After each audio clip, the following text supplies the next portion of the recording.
Microcrédit, mais gros impact. En 2016, la barre des 100 milliards de dollars de microcrédits accordés dans le monde a été franchie et 132 millions de personnes en ont bénéficié sur tous les continents, des chiffres en hausse de 9% sur un an.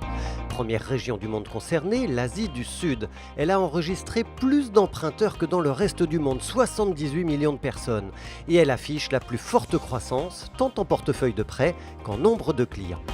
En Europe de l'Est et en Asie centrale, en revanche, les institutions de microfinance ont vu leur activité reculer en 2015 comme en 2016, du fait des variations des taux de change et de la crise économique.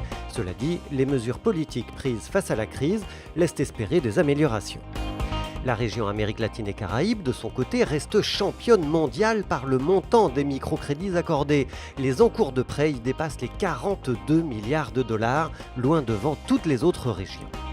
Un autre chiffre à souligner, la plus grande part des emprunteurs ruraux réside en Afrique, plus de 70%, et ils ne sont plus que 43% en Asie de l'Est et Pacifique, c'est 2 fois moins qu'il y a 2 ans.